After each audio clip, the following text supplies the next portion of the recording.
Imagine this. Imagine that we, the body of Christ, were ready to start a brand new mission to the broken people of Haiti. Imagine that we were ready to launch that mission next Sunday. The flyer would read like this. Dear good people of Haiti, we know you are broken and hurting, and we have a Jesus who feels your pain and wants to help.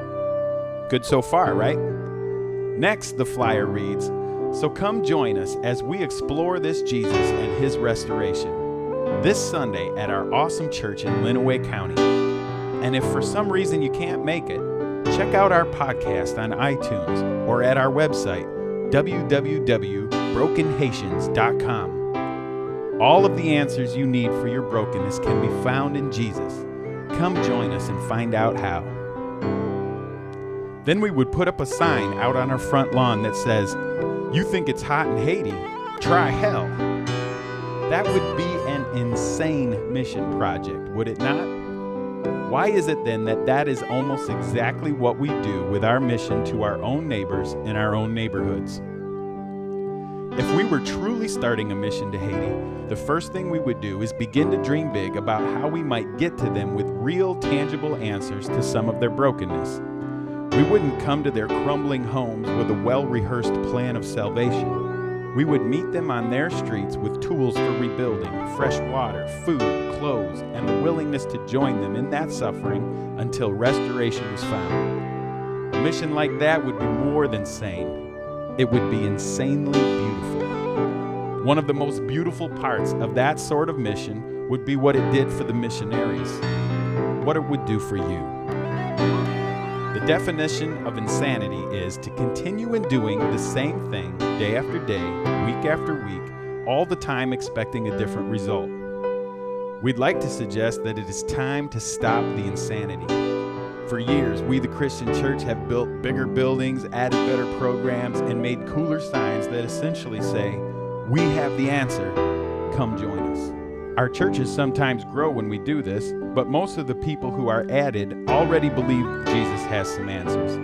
They just don't like the programs their old church was doing.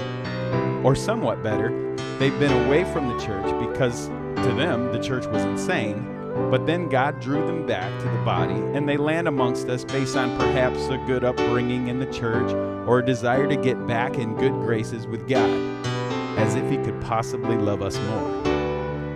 Go ahead and ask around your church. Find out how many newcomers had little to no upbringing in the church.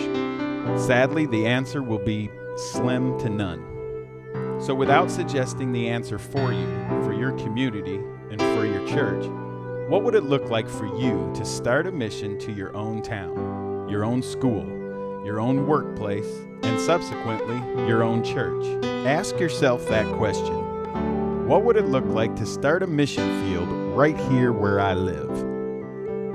Knowing that almost every people group has brokenness, it would probably make sense to go where the most people are. More people equals more brokenness. But then, what would your mission look like? What are some tangible answers to brokenness that you could share? And then, when relationships are established and questions would begin to be asked, what deeper answers would you have for your newfound friends? What next steps would you have to offer? Let's stop continuing to do the same thing day after day, week after week, all the time expecting a different result. Let's stop the insanity and start the mission. Jesus spent some time in the temple and synagogues, but he became famous for his time spent away from the pews and steeples and out in the streets. They wrote books about what he did at the well, in front of the prostitute's house, at the parties where no religious people would go, where the sick lie waiting and where the demons ran crazed.